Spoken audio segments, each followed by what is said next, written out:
Warahmatullahi wabarakatuh. Alhamdulillahirabbil alamin wassalatu wassalamu ala Rasulillahi Muhammad sallallahu alaihi wasallam wa ala alihi washabihi ajmain. Puji dan syukur kita panjatkan kehadirat Ilahi Rabbi Allah Subhanahu wa taala yang telah memberikan nikmat iman, nikmat Islam dan nikmat sehat bagi kita semuanya. Salawat serta salam mudah-mudahan selalu tercurah kepada junjungan kita paduka alam Nabi besar Nabi Muhammad sallallahu alaihi wasallam, kepada para keluarganya, para sahabatnya dan para pengikutnya sampai dengan yaumil akhir nanti. Alhamdulillahirabbil alamin telah hadir di tengah-tengah kita Al-Mukarram Ustadz Sandi dari Fakultas Syariah. Wilujeng Sumping Pak Ustadz. Alhamdulillah Bapak Ibu semuanya sudah bisa hadir dalam kajian tafsir di pertemuan yang ketiga ini, dan alhamdulillah dari eksternal pun hadir. Alhamdulillah Pak Yuliadi, selamat datang Pak Yuli. Ya, selanjutnya akan dibacakan ayat Al-Quran oleh Ibu Gona Rica. Mangga Ibu. Baik, Tuhan Pak Hasim. Assalamualaikum warahmatullahi wabarakatuh. Waalaikumsalam. A'udzu billahi minasyaitonir rajim. Bismillahirrahmanirrahim. Laqad kana lakum fi Rasulillahi uswatun hasanatul liman kana yarjullah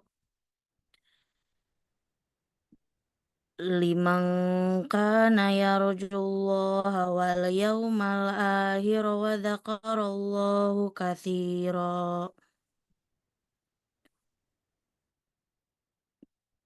Walamma ra'al mu'minunal ahzab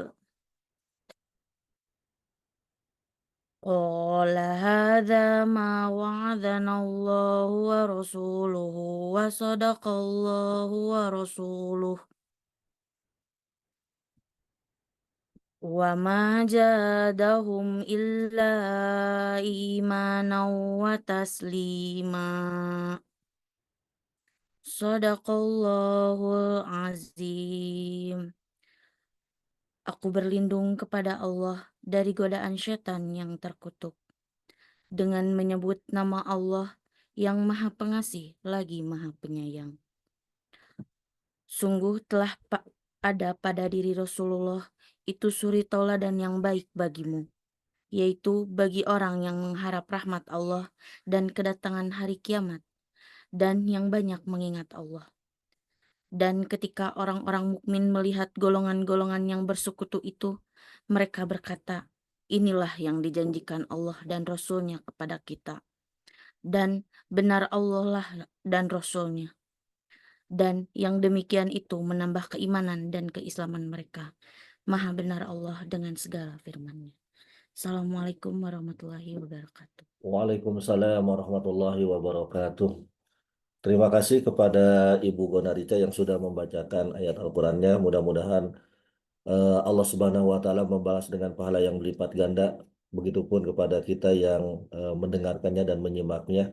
Selanjutnya kepada Ustadz Sandi Rizky Febriadi, dipersilahkan Pak Ustadz.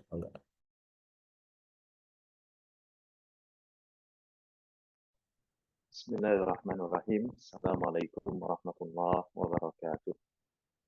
Waalaikumsalam. Warahmatullahi wabarakatuh. Innal hamdalillah nahmaduhu wa nasta'inuhu wa nastaghfiruh wa na'udzu billahi min shururi anfusina wa min sayyiati a'malina. May yahdihillahu fala mudilla lahu wa may yudlilhu fala hadiya lahu. Asyhadu an la ilaha illallah wahdahu la syarika lahu wa asyhadu anna Muhammadan abduhu wa rasuluh. Allahumma salli wa sallim ala nabiyyina Muhammad wa ala alihi wa sahbihi ajma'in, amma ba'd. Yang saya hormati pada Dekan Fakultas Hukum, para wakil dekan, kemudian juga yang saya hormati para guru besar Bapak Ibu dosen, tenaga kependidikan, baik internal fakultas hukum maupun eksternal. Puji dan syukur senantiasa kita panjatkan kehadirat Allah Subhanahu wa taala yang telah memberikan limpahan nikmat pada kita semua, berupa nikmat sehat, nikmat umur, usia dan kesempatan, sehingga di subuh yang penuh berkah ini, yang segar ini, alhamdulillah kita dapat bersilaturahim untuk sama-sama mengkaji, sama-sama menghadiri ta'lim ini, sama-sama belajar. Mudah-mudahan dari waktu yang kita atau kajian yang kita lakukan pada pagi hari ini dapat menambah wawasan, mudah-mudahan dapat menambah keimanan dan juga lebih semangat lagi dalam beramal kebaikan. Salawat dan salam semoga senantiasa terlimpahkan kepada Nabi kita, yaitu Nabi Muhammad Sallallahu Alaihi Wasallam, pada keluarganya, para sahabatnya, para tabiin, para tabiut tabiin, sampai kepada kita selaku umatnya yang berupaya untuk melaksanakan ajaran beliau. Bapak Ibu hadirin yang dimuliakan Allah Subhanahu wa taala, insyaallah tema yang akan sama-sama kita bahas di kesempatan pagi hari ini adalah meneladani Rasulullah Shallallahu alaihi wasallam. Dan baru saja kita dengarkan lantunan ayat suci Al-Qur'an yang dibacakan oleh Ibu Gonarika. Biasanya kalau dengan Bu Gona ini ketemunya hari Sabtu ya, di kelas HPI, Hukum Pidana Islam. Alhamdulillah ini subuh-subuh itu bisa ketemu di sini di kelas. Di Perlu diberi nilai tambahan sepertinya Pak. Iya, insya Allah Pak Faisal.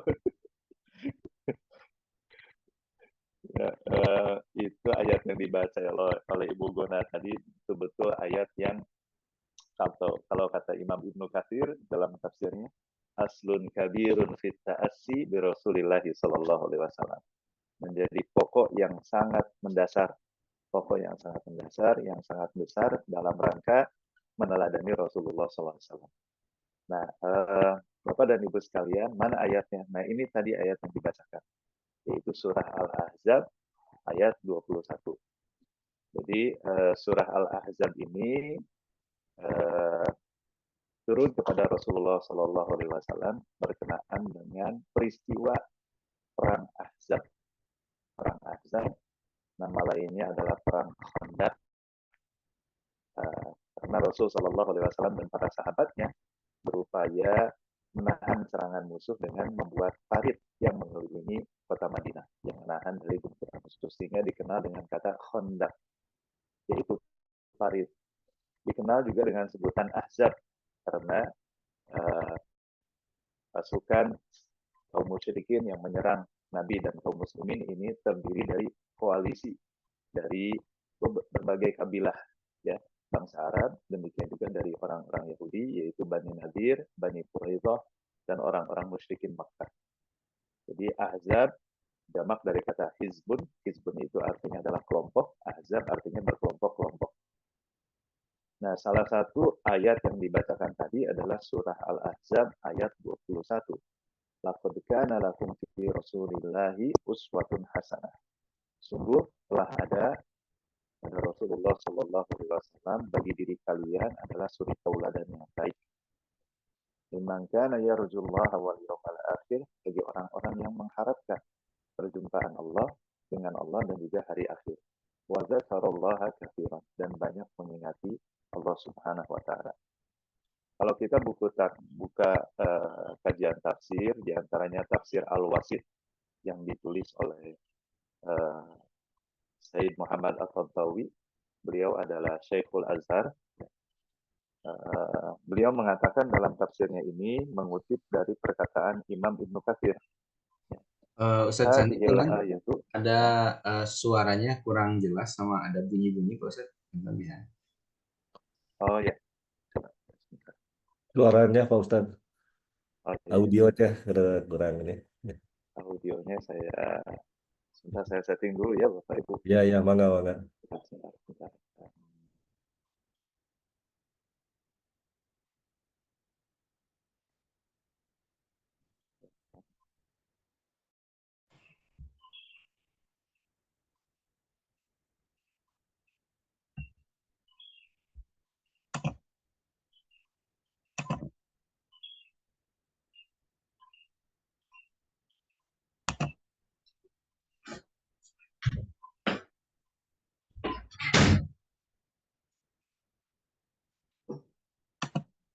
Ya, Bismillah, terdengar Pak Adha? Alhamdulillah saya- jelas. saya- Sekarang jelas. Baik, Pak Adha. Halo, halo. Halo, jelas Pak. Kedengaran? Alhamdulillah Pak jelas. Hasim? Ya, saya Pak. Mangga lanjutkan, Pak.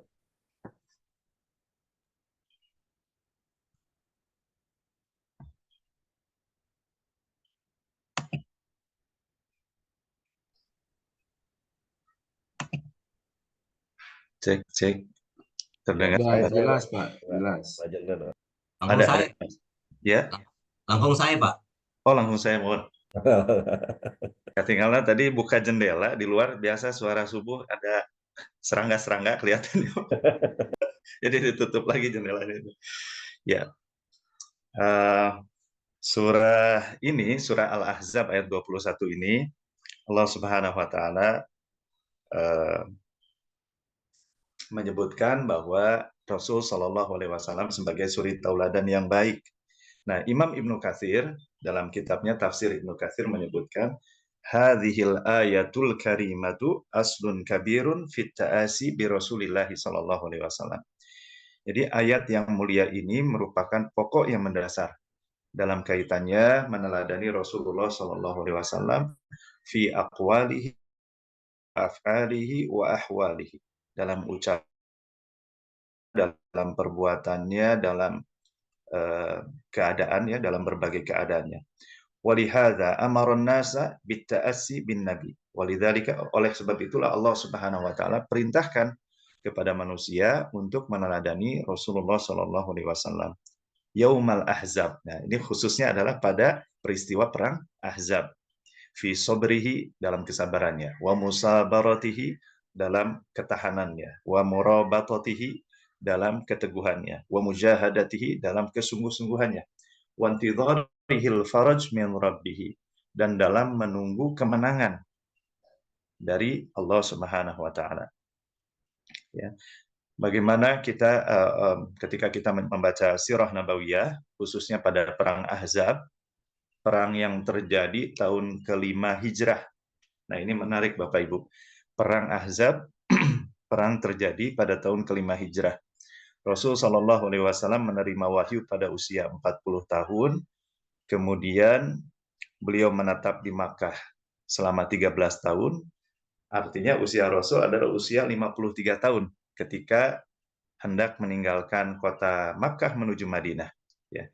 Kemudian peristiwa perang Ahzab itu adalah tahun ke-5 Hijrah. 53 tahun ditambah 5 tahun sekitar 58. Sekitar 58 tahun usia Rasul Shallallahu alaihi wasallam pada saat syariat perang Ahzab ini berlaku atau terjadi. Maknanya apa? Kalau di kita di Indonesia mungkin usia 58, 56 itu sudah masa-masa masuk masa pensiun. Tapi Rasul Shallallahu alaihi wasallam tidak mengenal atau tidak ada istilah, tidak ada kata, ya, dan juga para sahabatnya tidak ada pensiun dalam menyampaikan dan mendakwahkan risalah Islam ini. Nah, beliau meneruskan dalam tafsirnya, siapa yang membaca sirah nabawiyah pasti akan melihat bahwasanya Nabi Shallallahu alaihi wasallam kana fi hadhil ghazwah bi sifatin khassah, pada perang Ahzab ini secara khusus, wa fi ghairiha, dan pada perang yang lainnya bisifatin amah, secara umum, al-qudwatul hasanatut thayyibah. Beliau menjadi suri tauladan yang baik dalam perbuatan, dalam ucapan, dalam berbagai keadaan. Laqad syaraka ashabahu. Nabi SAW dalam perang Ahzab ini tidak tinggal diam. Beliau menyertai sahabatnya fi hafril khandaq, dalam menggali parit. Nah, kita ketahui bersama bahwa perang Ahzab dikenal dengan perang Khandaq, ya, perang dengan menggali parit sebagai basis pertahanan, ya, sebagai basis pertahanan atas usulan dari seorang sahabat Nabi yang bernama Salman Al-Farisi. Salman Al-Farisi. Dari namanya Bapak Ibu bisa mengenal bahwa Salman ini berasal bukan dari negara Arab, tapi dari negara Persia, ya, Iran saat ini. Jadi kekaisaran Persia, ya, maka dikenal dari namanya Al-Farisi. Jadi taktik atau strategi perang dengan menggali parit ini tidak dikenal oleh bangsa Arab pada saat itu. Ini adalah hasil diskusi diskusi, musyawarah Nabi SAW, mendengar masukan-masukan dari para sahabatnya, dan salah satunya adalah Salman Al-Farisi yang mengusulkan kepada Nabi SAW untuk membuat parit yang mengitari kota Madinah, dan usulan itu diterima oleh Nabi SAW. Bahkan Nabi SAW fiddor bibil faksi, Nabi turun langsung ya dalam memindahkan batu, menggali parit, mengangkat bebatuan, ya, mengambil tanah. Bal wasyarokahum fi arajizihim wa anasyidihim. Bahkan Nabi SAW menyertai mereka. Jadi ketika mereka menggali parit itu untuk meringankan pekerjaan, ya, mereka sambil bersenandung, Allahumma la aisha illa aishul akhirah. Seraya berdoa, ya Allah, tiada kehidupan ini selain daripada kehidupan akhirat. Fansuril muhajirin wal ansar. Maka ya, tolonglah kaum muhajirin dan ansar. Nah, ini berkaitan dengan perang Ahzab. Kita ada satu episode khusus ya, menarik untuk kita bahas ya, bagaimana koalisi pasukan kaum musyrikin dan orang-orang Yahudi kemudian menghadapi kaum muslimin. Ya. Koalisi ini jumlahnya besar sekali, 10.000 menghadapi 3.000 pasukan kaum muslimin. 10.000 koalisi kelompok-kelompok orang-orang musyrikin ya, melawan 3.000 pasukan kaum muslimin. Demikian juga Nabi mengambil ide dari para sahabat, dan salah satunya adalah Salman Al-Farisi. Ini menarik, mungkin kita jadikan edisi khusus berkenaan dengan perang Ahzab ini. Nah, Bapak dan Ibu sekalian, bagaimana cara meneladani Rasul Shallallahu Alaihi Wasallam? Maka yang termudah bagi mahasiswa, bagi dosen, bagi tenaga kependidikan adalah tanamkan dalam diri kita ada 4 sifat yang dimiliki oleh Rasul SAW. Keempat sifat ini adalah sifat yang baik. Yang pertama adalah sifat sidik. Sidik itu artinya adalah orang yang jujur. Ya. Orang yang jujur. Nabi SAW mengatakan dalam sabda beliau, Inna sidqa yahdi ilal bir. Sesungguhnya kejujuran itu akan mengantarkan seseorang kepada kebaikan. Wa innal birra yahdi ilal jannah. Dan kebaikan akan membawa orang itu kepada surga. Wa innar rajula la yasduq hatta yuktaba indallahi siddiqan. Dan seseorang itu senantiasa rutin, terbiasa berkata-kata yang jujur, sampai-sampai Allah mencatat dia sebagai seorang yang jujur. Wa innal kadhiba yahdi ilal fujur. Dan sebaliknya, kedustaan akan mengajak orang, akan membawa orang itu kepada kedurhakaan, keburukan. Wa innal fujura yahdi ilan nar. Dan keburukan akan membawa orang itu kepada neraka Allah Subhanahu wa taala. Wa innar rajula la yakdzib hatta yuktaba indallahi kadzaban. Dan orang itu akan senantiasa berbohong, berdusta, sehingga rutin dan terbiasa dalam dirinya berbohong, berdusta, sampai-sampai Allah tetapkan, catat dia sebagai kadzaban, sebagai seorang pendusta. Nah, ini yang pertama yang patut diteladani dari Rasulullah SAW adalah sifat jujurnya.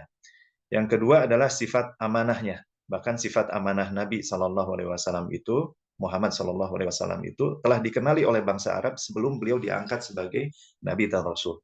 Sebelum beliau mendapatkan wahyu yang pertama, yaitu surat Al-Alaq sebagai pengangkatan, ya, perintah dari Allah Subhanahu Wa Taala untuk menyampaikan risalahnya. Jadi sifat amanah. Dan amanah yang Allah titipkan pada kita saat ini, ya, sebagian dari Bapak Ibu sebagai pengajar, sebagai dosen, amanah yang kita jalankan saat ini. Sebagian dari Bapak Ibu sebagai tenaga kependidikan, sebagian juga mungkin ada mahasiswa. Ya. Maka bakat saat ini manfaatkan, pergunakan ya kesempatan ini dengan sebaik-baiknya. Demikian juga mungkin amanah yang lebih besar, ya. Bapak Ibu ada yang diamanahi misalkan di pemerintahan atau sebagai penasihat atau sebagai konsultan atau mungkin sebagai staf ahli dan sebagainya, ya, menteri, dan mungkin taraf yang lebih tinggi lagi sebagai pimpinan negara. Maka sifat amanah ini adalah sifat yang haruslah dimiliki oleh para setiap individu, ya. Setiap individu sesuai dengan amanah yang melekatnya pada saat ini. Kemudian tablik artinya menyampaikan Tabligh artinya orang yang menyampaikan, dan berikutnya adalah fatonah, artinya memiliki kecerdasan. Berkenaan dengan tabligh ini, Nabi SAW bersabda dalam hadisnya, "Man sanna fil islami sunnatan hasanah, falahu ajruha wa ajru man amila biha ba'dah." Barang siapa yang mencontohkan kebaikan, ya, mencontohkan kebaikan, kemudian dia mengajak orang lain kepada kebaikan itu, falahu ajruha, maka ia mendapatkan ganjarannya, balasannya atau pahalanya, wa ajru man amila biha ba'dah, dan pahala dari orang-orang yang mengerjakan amalan kebaikan itu, yang menyertainya, yang mengikutinya. Bahkan dalam hadis Nabi yang lain, beliau mengatakan, Sallallahu Alaihi Wasallam, "Man dalla ala khairin kafa'ili." Siapa yang menunjukkan kepada kebaikan, maka dia adalah seperti mengerjakannya, seperti orang yang mengerjakannya. Nah, selanjutnya Bapak dan Ibu sekalian, nah ini hadis Nabi Sallallahu Alaihi Wasallam. Dalam hadisnya beliau mengatakan, "A'mar ummati ma baina as-sittina ila sab'in wa aqalluhum man yajuzu dzalika." Nabi Shallallahu Alaihi Wasallam mengatakan, "A'maru ummati," umur umatku, ma baina sittina wa sab'in, antara 60 sampai dengan 70 tahun. Wa aqalluhum, dan sedikit daripada mereka, man yajuzu dzalik, orang yang melebihi daripada usia 70, ini usia 80 dan seterusnya. Dalam riwayat yang lain Nabi mengatakan, wa qalla man yatazawajuha, wa qalla man yatazawajuha. Ada beberapa poin yang dapat kita tadabburi dari hadis tersebut. Di antaranya misalkan, apakah, ya, ada pertanyaan, apakah semakin sejahtera suatu negara usia semakin panjang, ya. Sementara mungkin kita lihat fenomena di beberapa negara yang terkenal maju karena teknologinya, yang terkenal karena subsidinya yang besar, misalkan untuk warga negaranya, tapi tidak dibarengi dengan usia, ya. Misalkan ada negara yang justru dari sisi populasi semakin langka. Nah, mungkin Bapak Ibu bisa menerka kira-kira negara mana. Jadi ada satu distrik di negara tersebut, ada satu wilayah di negara tersebut yang justru didominasinya oleh orang-orang lanjut usia.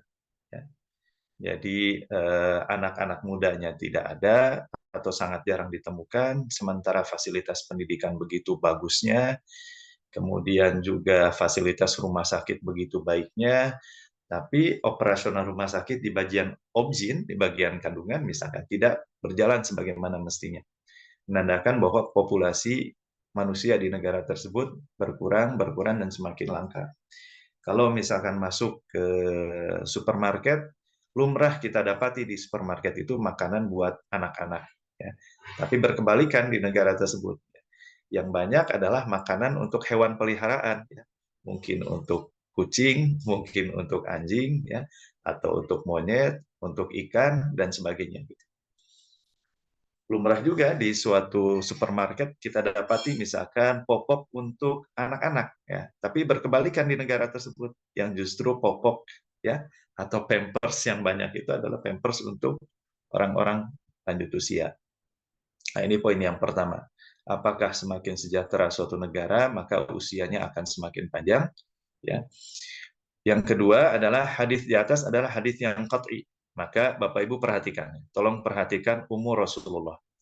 Bila mana Rasul Shallallahu Alaihi Wasallam, atau sampai umur berapa Rasul Shallallahu Alaihi Wasallam diwafatkan oleh Allah. Ya. Usia Rasul wafat pada usia 63 tahun.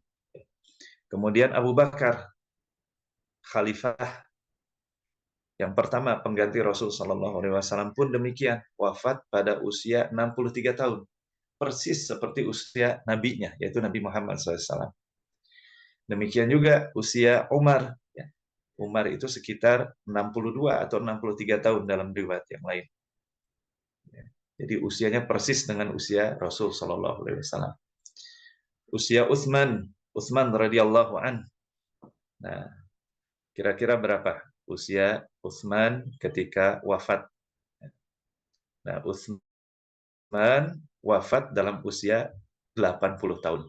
Jadi berbeda dengan usia nabinya, kemudian Abu Bakar dan Umar, Utsman usianya di usia 80 tahun. Nah, adapun yang terakhir Khalifah Rasul Shallallahu Alaihi Wasallam sepeninggalnya yaitu Ali bin Abi Thalib, wafat di usia 63 tahun. Jadi hadis di atas merupakan hadis yang qat'i, hadis yang pasti. Nah, terlihat bagaimana 4 orang terbaik Abu Bakar, Umar, Utsman, Ali dan juga Rasul Shallallahu Alaihi Wasallam dalam usia yang disampaikan oleh Nabi alaihi salatu wasallam. Nah, renungan yang ketiga bagaimana ya usia pensiun di Indonesia.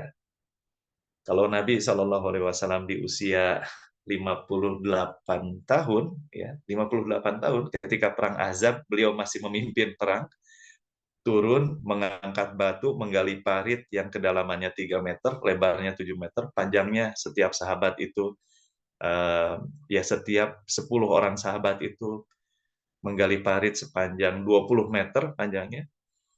Ya, mungkin kita kiaskan ya bagaimana usia pensiun di Indonesia ternyata jauh daripada itu ya. Masih di usia 55 atau 56. Sehingga di usia-usia yang masih cukup produktif ya, tidak ada karya yang bisa dilakukan karena sudah terhenti dari perusahaannya atau dari tempat bekerjanya. Atau mungkin juga hanya menunggu kedatangan cucu ya. Ngurus incu gitu. Kemudian bahkan mungkin hanya menunggu al-maut, menunggu kematian. Dan poin yang keempat, apakah selalu ada alasan untuk lari menghindar dari Allah Subhanahu wa taala? Misalnya ketika kita kadang kita melihat di masyarakat ya, anak-anak yang belajar Al-Qur'an, bahkan menghafalkan Al-Qur'an, sebagian dari mereka di usia yang kecil mungkin saja ada selorohan, ada ucapan, kasihan masih anak-anak ya, jangan terlalu dibebani untuk menghafalkan, sehingga tidak kunjung belajar Al-Qur'an, tidak kunjung belajar agama. Ketika masuk usia remaja ya, usia SMP misalkan, ketika anak mau belajar Al-Qur'an pun sama ya, kasihan jangan dulu diajarkan Al-Qur'an dan sebagainya, khawatir dengan tugas-tugas yang semakin banyak, yang pelajaran-pelajaran di sekolah yang sudah mulai sulit ya. Ketika masuk kuliah pun demikian ya, tugas-tugas semakin menumpuk. Lalu ketika sudah bekerja juga ingin belajar agama, alasannya adalah tidak ada waktu, kesibukan dan sebagainya. Ketika sudah sampai usia pensiun, misalkan hendak belajar agama, sementara fisik sudah tidak memadai. Fisik sementara sudah tidak mendukung. Maka Hasan al-Basri, seorang tabi'in, mengatakan, innama antal ayyam. Kita ini sesungguhnya, Bapak Ibu, adalah struktur hari-hari. Idza dhahaba ba'duha, dhahaba ba'du.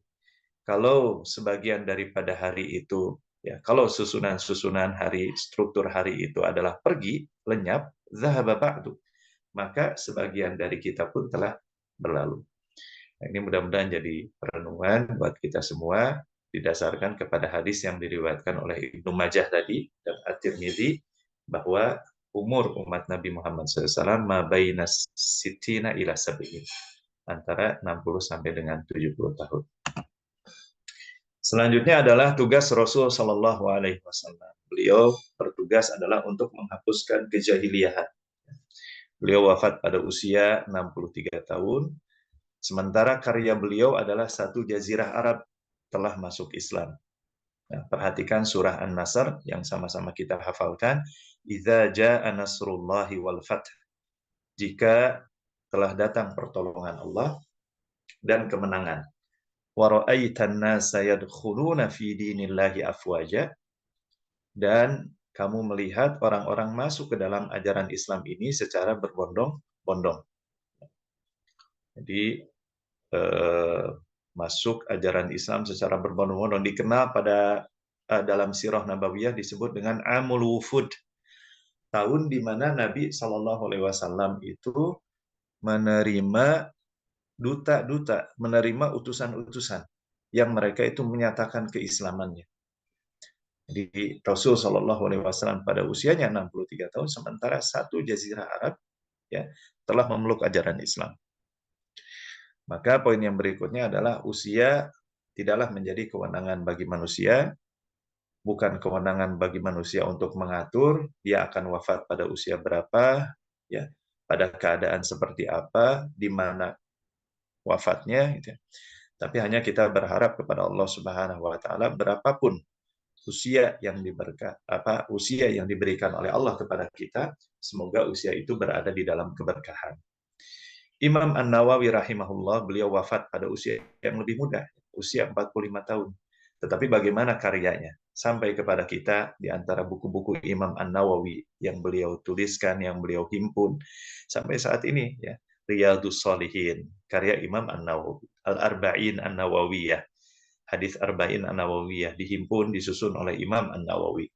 Kemudian Al-Majmu' Syarhul Muhadzab, jadi kitab fikih yang luas, yang besar, yang dituliskan oleh Imam An-Nawawi bernama Syarh Al-Muhadzab, juga ditulis oleh Imam An-Nawawi. Nah, pertanyaannya, sampai dengan usia saat ini, apa atau kontribusi apa yang dapat kita tinggalkan untuk keberkahan umat? Nah, ini mungkin Bapak dan Ibu sekalian, ya, renungan buat kita semua. Maka Rasulullah Shallallahu Alaihi Wasallam tidaklah mengenal kata-kata pensiun dalam kamusnya. Ayat Al-Quran menyebutkan wa'bud rabbaka hatta ya'tiyakal yaqin. Dan ibadahilah Rabbmu sampai keyakinan al-maut, yaitu kematian, datang menyebut. Sehingga Rasulullah SAW beliau menerus berkarya di usia 55 tahun, ya, artinya tahun kedua hijrah, turun perintah untuk berjihad, yaitu perang Badar, ya, usia 55 tahun. Bagaimana beliau memikul pedang yang bukan pedang yang ringan, ya. Biasanya pedang itu mungkin bobotnya sekitar 3 kg atau lebih. Ya. Kemudian juga bagaimana beliau kuat untuk mengendarai, menunggangi kuda, memanah, ya, dan berbagai keahlian dalam berperang. Usia 55 tahun, tahun kedua hijrah, maknanya turun perintah untuk berjihad, yaitu perang Badar. Kemudian kita lihat dalam rentang usia Nabi Shallallahu Alaihi Wasallam, usia 55 sampai dengan 61 tahun, ya. Kalau dirata-ratakan, itu sekurang-kurangnya dalam 4 bulan sekali terjadi peperangan. Yang tadi saya sebutkan ada perang Khandaq, atau dikenal juga dengan perang Ahzab, kemudian perang Uhud, ya, dan perang-perang yang lainnya. Jadi kalau dirata-ratakan di antara usia Nabi 55 sampai dengan 61 tahun, ya, terjadi peperangan-peperangan. Ya, tentunya peperangan ini kalau dalam Islam, ya, disyariatkan manakala udzina lil ladzina yuqataluna bi annahum zulimu. Disyariatkan berperang, ya, karena mereka itu adalah dizalimi, ya, mereka diserang, mereka dianiaya, ya, mereka dianiaya. Contohnya pada perang Khandaq saja, Nabi SAW membuat basis pertahanan. Sementara mereka, pasukan musuh dengan koalisinya yang begitu besar, 10.000 pasukan menyerang kota Madinah. Tahun 8 Hijrah disebut dengan Amul Fath atau tahun kemenangan. Kemudian tahun ke-10 dan ke-11 Hijriah disebut dengan Amul Wufud, yaitu tahun datangnya delegasi dan utusan-utusan. Yang tadi kita sama-sama dengarkan, yaitu surat An-Nasr, wa ra'aitan nasa yadkhuluna fi dinillahi afwaja. Dan kamu melihat orang-orang Islam masuk berbondong-bondong, ya, orang-orang masuk berbondong-bondong ke dalam ajaran Islam. Nah, ini kemudian bagaimana Rasul Shallallahu Alaihi Wasallam dengan para sahabatnya. Nah, Rasulullah Shallallahu Alaihi Wasallam merupakan tadi tauladan yang baik. Sebagai guru, beliau adalah guru yang terbaik, ya, sehingga menghasilkan lulusan-lulusan sahabat-sahabat yang terbaik. Kurang dari 10 tahun setelah wafatnya Rasul Shallallahu Alaihi Wasallam, kemudian para sahabat meneruskan perjuangan Rasul Shallallahu Alaihi Wasallam. Romawi dan Persia berhasil ditundukkan. Nah, ini kalau kita lihat di peta, Bapak Ibu ya, di peta ini yang berwarna ungu ya, ini adalah kekaisaran dari Romawi, Romawi Barat ya, dan Romawi Timur. Sampai masuk ke benua Afrika ya. Benua Afrika masuk ke Semenanjung Sinai, kemudian juga di Alexandria, Mesir bagian utara, masuk ke Libya bagian utara, kemudian Tunisia, dan sebagian dari Algeria. Kemudian masuk ke wilayah Italia. Di luar biasa ini kekaisaran Romawi yang begitu besar. Terlebih lagi di wilayah Syam. Dahulu ya Syam itu adalah sebuah wilayah yang sangat besar di mana saat ini mencakup beberapa negara, yaitu Yordania, Palestina, Lebanon, dan Syria. Nah, jadi di wilayah ini ya disebutnya adalah wilayah Syam, ya. Wilayah Syam. Sedangkan Persia ya sebagaimana kita tahu saat ini adalah negara Iran. Romawi dan Persia berhasil ditundukkan. Pasukan Islam memiliki angkatan laut pertama yaitu pada masa Khalifah Utsman bin Affan. Panglima angkatan laut Muawiyah dengan panglima angkatan lautnya yaitu Muawiyah. Jadi bayangkan gurun pasir di Makkah, di Madinah, tapi punya angkatan laut. Punya angkatan laut pada zaman Utsman bin Affan untuk menandingi pasukan laut Romawi. Jadi kesimpulannya adalah mustahil orang bisa melakukan karya yang besar bila mana dalam usianya mubadzir, rebahan, santai, begitu ya, dan aktivitas-aktivitas lain yang sia-sia lainnya. Nah, berkenaan dengan 24 jam Rasulullah Shallallahu Alaihi Wasallam.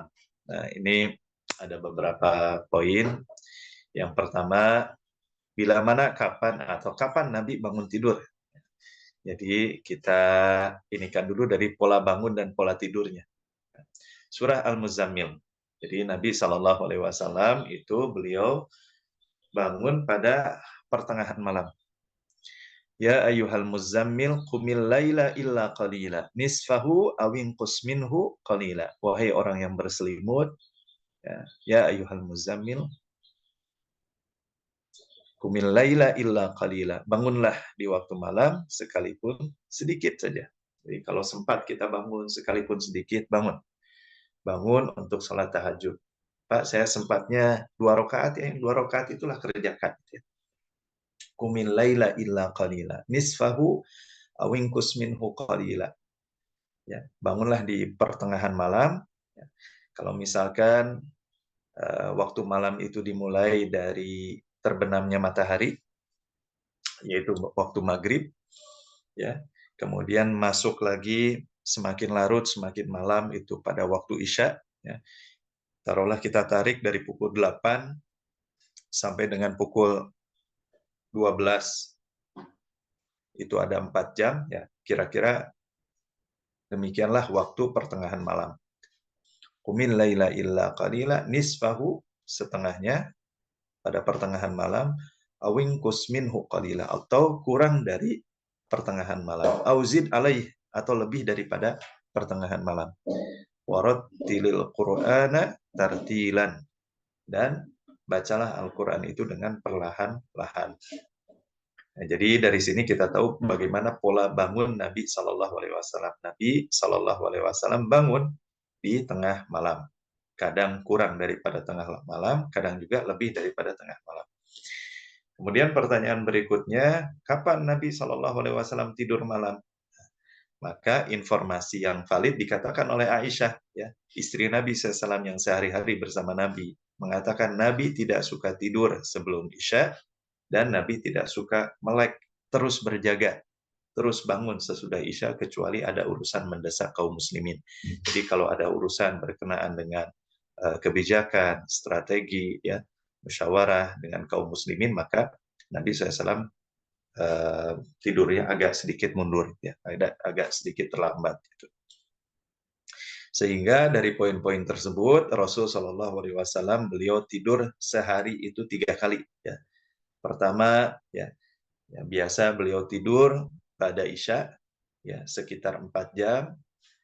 Nah, mungkin Bapak Ibu bisa merasakan kalau kita tidur pada Isya sekitar pukul 8 atau pukul setengah 9, itu secara alamiah tubuh itu akan men-setting 4 atau 5 jam kemudian alarm tubuh itu bangun sendiri ya, bangun dengan sendirinya gitu. Tanpa mungkin kita menyiapkan alarm di handphone atau di jam khusus. Kita sudah tidur sekitar 4 jam, 5 jam itu secara otomatis akan terbangun. Nah, aktivitasnya ketika bangun di tengah malam itu hanya 2 saja yang dilakukan, yaitu tahajud dan membaca Al-Quran. Bila itu sudah terpenuhi, ya silakan. Mungkin Pak Hashim sambil membuat artikel jurnal, Pak Dekan sambil mengerjakan pekerjaan yang lain. Nah, aktivitas yang malam yang dilakukan oleh Nabi itu adalah Qiyamul Lail dan membaca Al-Quran dengan tartil. Kemudian kedua, bertemu dengan azan pertama. Yang biasanya azan pertama ini sekira 35 atau 30 menit sebelum azan yang kedua ya. Nabi SAW menyempatkan untuk tidur ya, tidur sebentar. Kalau kata orang Sunda, Pak Hasim, Pak Faisal, tidurnya itu adalah perem hayam. Jadi perem, tapi dia menyadari lingkungan di sekitarnya gitu ya. Jadi kan rumah Nabi itu bersebelahan dengan Masjid Nabawi, sehingga sekalipun beliau tidur menjelang subuh, tidur sebentar ya, sekira 10-15 menit, ya, beliau bisa mengawasi. Nah, kalau kita menjelang subuh tidur, takutnya kebablasan, gitu. Kebablasan, jadi subuhna kaberangan, gitu kan. Yang ketiga, Nabi tidur qailulah, tidur beberapa menit menjelang azan zuhur. Nah, jadi inilah pola tidur Nabi SAW, beliau tidur 3 kali dalam sehari. Gitu ya. Apakah bisa itu semua kita kerjakan? Bisa saja Bapak Ibu ya. Kalau misalkan perusahaan yang dibangun adalah perusahaan sendiri, sekolah punya sendiri, kurikulum bebas kita tentukan, ini anak murid saya mau tidur menjelang zuhur. Nah, kurikulumnya Bapak Ibu yang pegang, yang tentukan. Sekolah sendiri. Baik.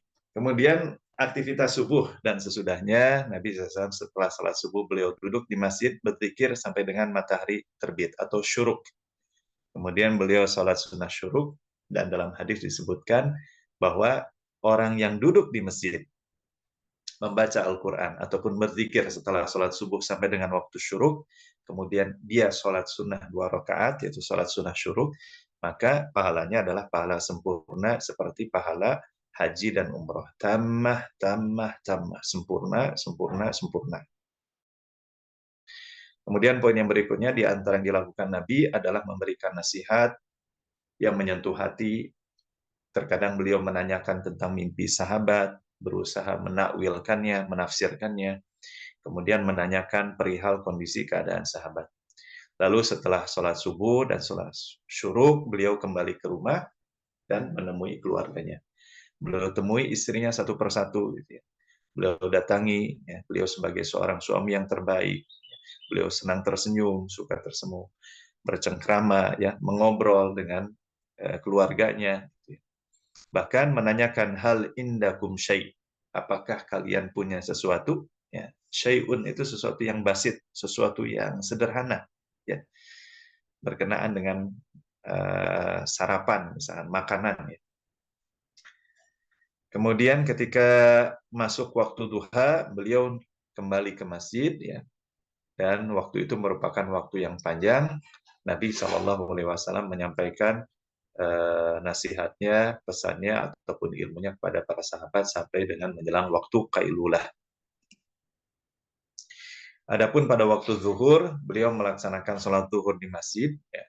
Terkadang sesudahnya beliau duduk bersama sahabat, menyampaikan ilmu, mengunjungi sahabat, berinteraksi dengan anak dan cucunya, kemudian juga mengontrol pasar. Jadi kalau di kota Madinah itu ada pasar yang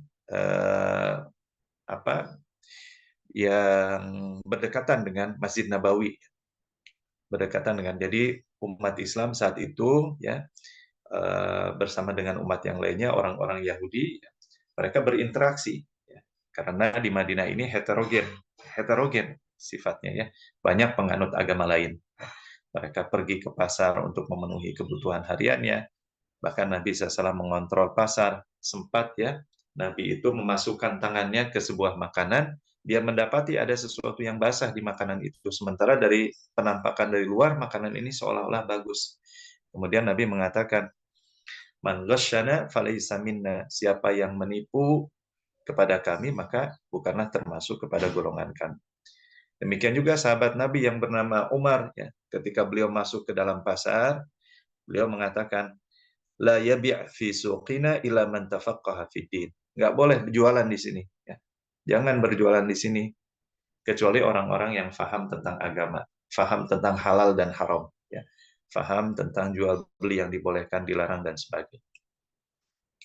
Selanjutnya pada waktu Asyar, ya, tidak terlalu banyak kegiatan, ya, yang dilakukan oleh Nabi Shallallahu Alaihi Wasallam, dan menjelang maghrib Nabi menemui istrinya satu persatu. Jadi rumah mereka itu saling berdekatan.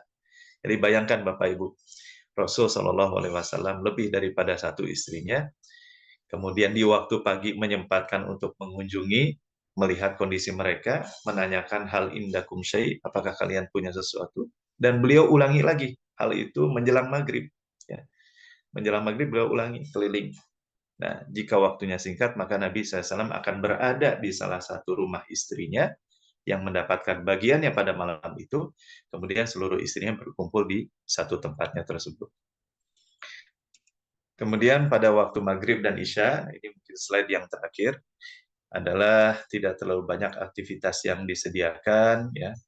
Jika tidak terlalu banyak aktivitas yang dilakukan, jika tersedia makanan maka beliau akan makan. Sesudah sholat isya Nabi tidur, kecuali ada urusan yang penting bagi kaum muslimin. Terkadang beliau pun pernah mengakhirkan sholat isya sampai dengan tengah malam. Pernah mengakhirkan sholat isya, namun secara berjamaah, ya, sampai dengan tengah malam. Ummu Habibah berkata, nah, salah satu kebiasaan daripada Rasul Shallallahu Alaihi Wasallam itu beliau tidak meninggalkan sholat sunnah rawatib. Ya. Qala Shallallahu Alaihi Wasallam, man shalla fi yaumin wa lailatin thintai asyrata rak'atan bunya lahu baitun fil jannah. Siapa yang melaksanakan pada sehari dan semalamnya 12 rakaat, bunyalahu baitun fil jannah, maka Allah akan bangunkan untuknya sebuah rumah di surga. Bagaimana yang 12 rakaat itu? Arba'an qabla zuhri, 4 rakaat sebelum zuhur. Jadi 2 rakaat salam, kemudian 2 rakaat salam. Wa raka'ataini ba'daha, dan 2 rakaat sesudah zuhur. Wa raka'ataini ba'dal maghrib, 2 rakaat setelah salat maghrib. Wa raka'ataini ba'dal isya, 2 rakaat setelah salat isya. Wa raka'ataini qablal fajri, dan 2 rakaat sebelum fajar. Nah, bagaimana komentar hadis ini? Kita lihat hadis ini diriwayatkan oleh Imam Muslim. Ummu Habibah, rawi yang pertama yang mendengar dari Nabi, berkata, saya tidak pernah meninggalkan salat sunnah rawatib semenjak saya mendengarkan hadis itu dari Nabi. Kemudian rawi yang kedua, periwayat yang kedua, Anbasah berkata, saya tidak pernah meninggalkannya setelah mendengar hadis itu dari Ummu Habibah. Rawi yang ketiga, yaitu An-Nu'aim. Ya, An-Nu'aim bin Salim berkata, saya tidak pernah meninggalkan 12 rakaat itu setelah saya mendengarnya dari Amr bin Aus.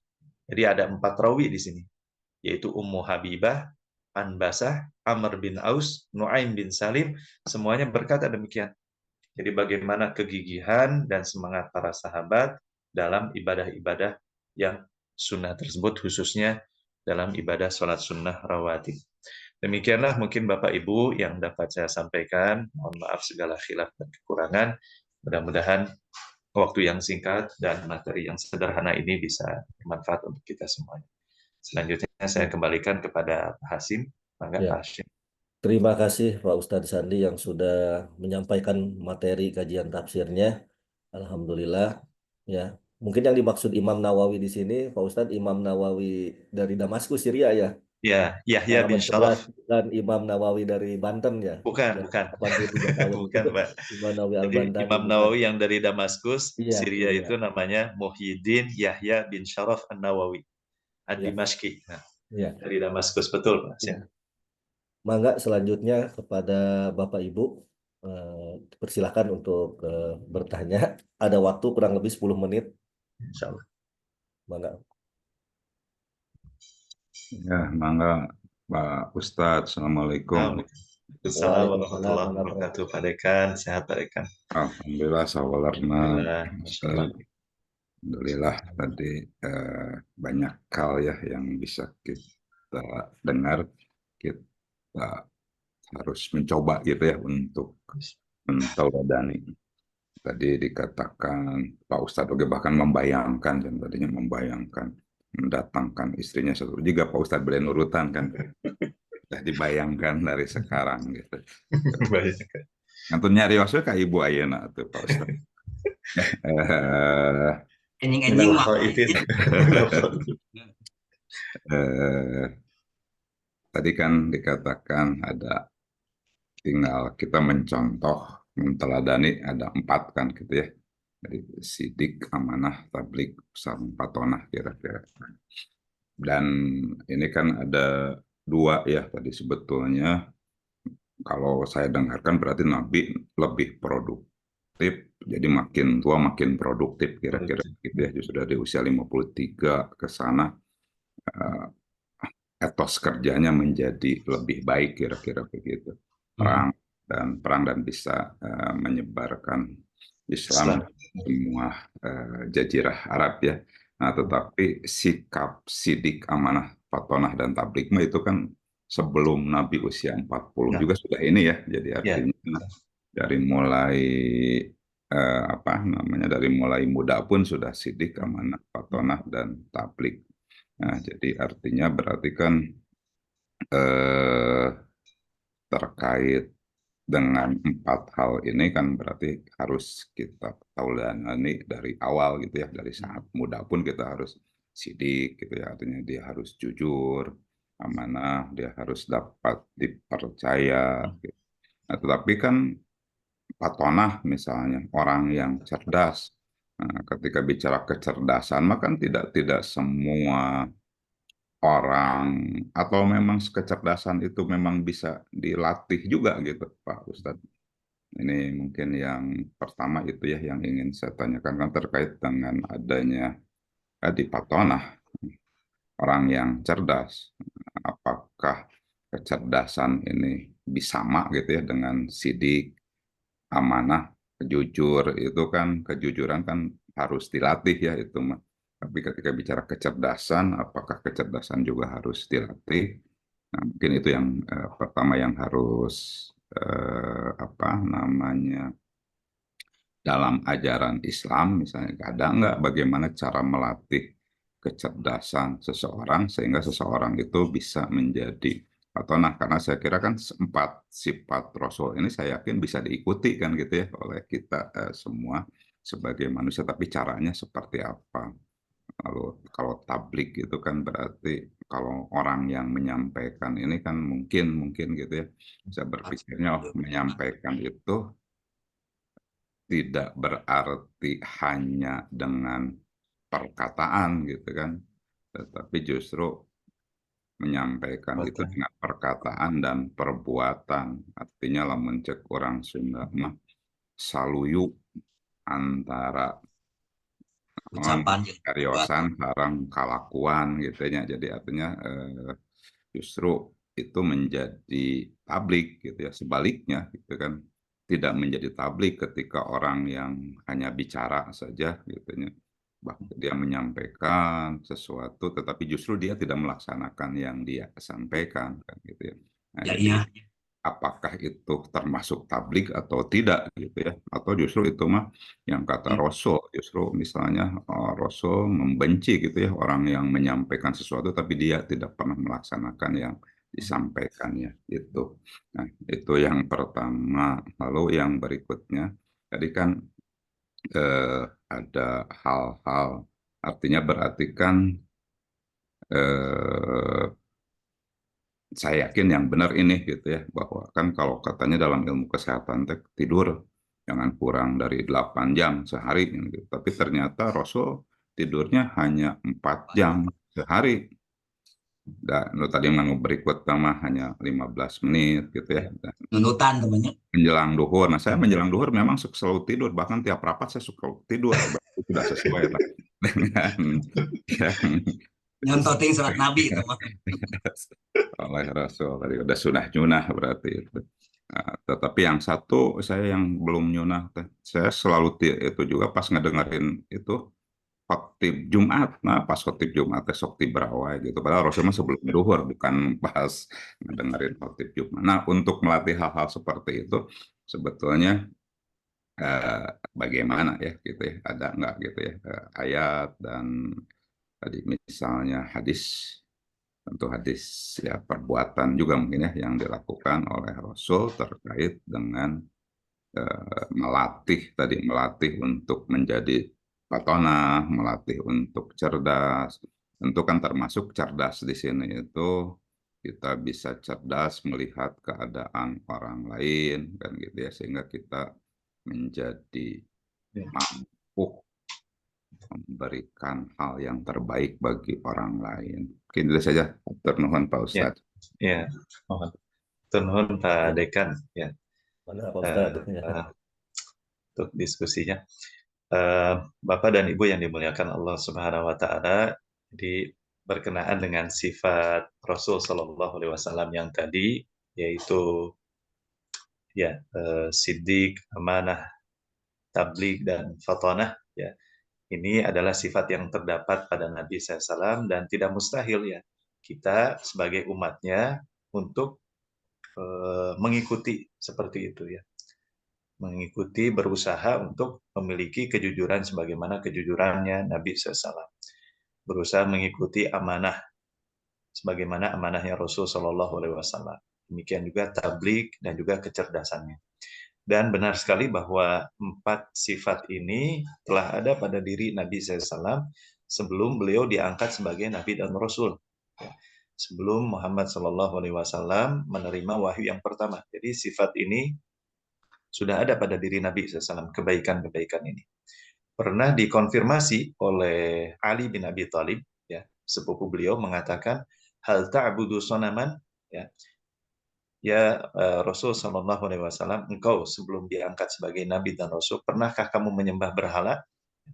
Pada saat itu kota Makkah, di Ka'bah sekalipun ya bertebaran ya, banyak sekali berhala-berhala. Lalu dikonfirmasi oleh Ali kepada Nabi, apakah engkau di masa jahiliyah ya, pernah menyembah berhala? Kemudian beliau mengatakan, la a'budu sonaman, saya tidak menyembah berhala. Hal tashraba khamran, apakah pernah engkau meminum khamr? Kemudian Nabi SAW pun mengatakan, tidak, saya tidak pernah meminumnya.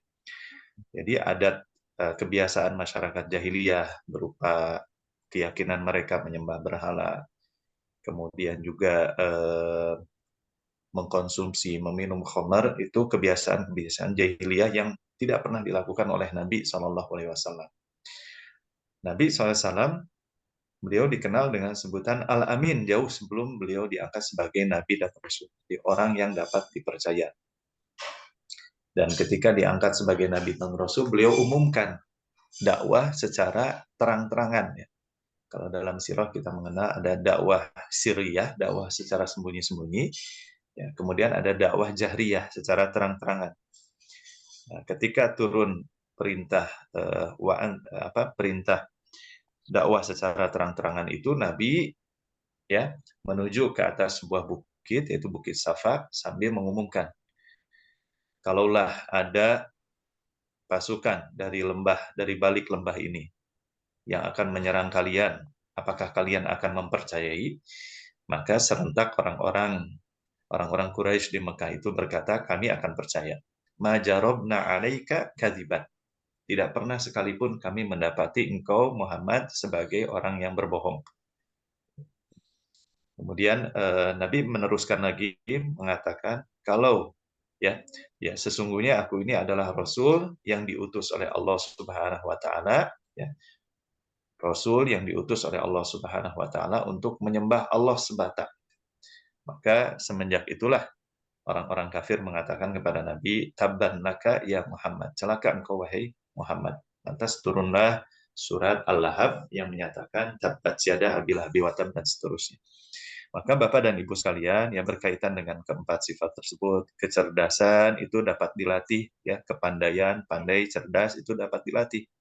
Banyak misalkan kita melihat ulama-ulama terdahulu, ya, misalkan kisahnya Ibnu Hajar Al-Asqalani, ya, Beliau adalah syarah yang menuliskan kitab Fathul Bari, syarah Sahih Bukhari, ya. Mengadukan tentang kelemahan hafalannya, keburukan hafalannya, ya, kemampuannya dalam mencerna pelajaran yang minim, ya, yang sulit. Ya.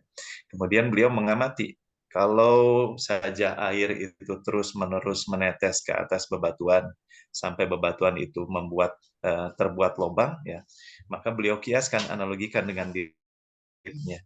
Saya pun dengan terus-menerus belajar, menimba ilmu dengan lurus, dengan baik, dengan niat yang benar, maka saya pun akan mendapatkan keseriusan, ya, kesungguhan dalam belajar itu. Sehingga banyak sekali karya dari Imam Ibnu Hajar Al-Asqalani. Nah, dalam tradisi Islam atau dalam khazanah keilmuan Islam, literatur atau referensi tentang ta'lim al-muta'allim, ta'limul muta'allim. Jadi bagi seorang murid yang pertama kali dimiliki, ya, etika apa saja sehingga dalam pembelajarannya itu sukses, ya, dalam pembelajarannya itu baik. Banyak sekali diajarkan berkenaan dengan hal itu. Bahkan Imam Asy-Syafi'i, ya, dalam syairnya beliau mengatakan, kalau tidak salah, ya, akhi lan tanalal ilma illa bisittah. Saudaraku, kamu tidak akan dapat mendapatkan ilmu pengetahuan kecuali dengan 6 perkara. Sa'unbika an tafsiliha bibayanin. Saya akan jelaskan kepadamu secara rinci. Dzaka'un wa hirsun wa ijtihadun wa bulghatun wa suhbatu ustadin wa tulu zamanin. Dzaka'un, kecerdasan, wa hirs, semangat, wa ijtihad, kesungguh-sungguhan. Ada di sana itu wa bulghah, ada dana yang dikeluarkan, ada biaya yang dikeluarkan. Wa suhbatu ustaz, kemudian juga ada membersamai dengan guru, ya. Wa tulu zaman, dan proses atau waktu yang panjang. Nah, hal-hal ini yang saling berkaitan satu sama lain. Jadi tidak bisa kita fokus pada satu sisi atau satu aspek saja, sementara kita mengabaikan aspek-aspek yang lainnya. Nah, kemudian Bapak dan Ibu sekalian, mungkin itu ya yang pertama tadi terkait dengan sifat Rasul Shallallahu Alaihi Wasallam, dan yang pertanyaan menggelitik yang kedua, bagaimana kalau sholat Jumat? Sholat Jumat kadang-kala suka tertidur, maka perlu siasat ini sepertinya Pak Dekan, gitu ya. Jadi kalau hari Jumat itu di kami di fakultas itu suka ada Yaumul Maidah, upayakan jangan makan dulu sebelum Jumatannya. Itu siasatinya. Jangan makan dulu sebelum Jumatan. Kemudian juga fokus mendengarkan khutbah, wudu yang benar, ya, wudunya yang benar. Kemudian ketika masuk ke masjid, sholat tahiyatul masjid, duduk dengarkan khutbah, dengarkan dengan sungguh-sungguh. Dan penyampai khutbah, khatib itu, ya, bagaimana Rasul menyampaikannya itu adalah ihmarra wajhahu. Beliau ketika menyampaikan khutbah itu laksana komandan perang, gitu. Tidak terlalu mendayu-dayu, jadi menyampaikan dengan suara yang lantang, suara yang tegas, materi yang dibahas juga upayakan materi yang menggugah orang, gitu ya. Nah, jadi ada satu sisi dari aspek mustaminya, sisi yang kedua dari aspek penyampainya atau khatibnya, ya. Jadi Nabi itu ketika berkhutbah itu ihmarra wajhahu, sampai ini, ya, menampakkan raut muka yang memerah, gitu ya. Suaranya lantang, gitu ya. Suaranya yang lantang. Jadi ini dari aspek yang pemberi ini penceramah juga tidak perlu berlama-lama, ya. Tidak perlu berlama-lama. Jadi dari kebaikan atau kecerdasan seseorang adalah pendek khutbahnya, panjang sholatnya. Nah, itu yang dilakukan. Pendek khutbahnya, panjang sholatnya. Jadi tidak perlu misalkan ketika khutbah 2 SKS atau 1 SKS 50 menit. Jadi pendek, singkat, ya. Singkat, ya, mungkin sekitar, ya, 30 menit itu sudah sama sholat, nah, paling maksimal sekali. Mungkin dia khutbahnya bisa 15 atau 10 sampai 15 menit, ya, selebihnya adalah sholat Jumatnya. Nah, itu mungkin Bapak dan Ibu sekalian, wallahu a'lam bishawab. Jazakumullahu khairan. Ya, terima kasih terima Pak kasih. Ustadz Sandi. Karena dibatasi oleh waktu, Bapak Ibu sekalian, Ya. kita akhiri saja dengan doa kafaratul majelis. Subhanakallahumma wa bihamdika asyhadu an la ilaha illa anta astaghfiruka wa atubu ilaik. Alhamdulillah. Kurang dan lebihnya saya mohon maaf. Kita akhiri dengan ucapan hamdalah bersama-sama. Alhamdulillahirabbil alamin. Billahi taufiq wal hidayah. Wassalamualaikum warahmatullahi wabarakatuh. Waalaikumsalam. Waalaikumsalam.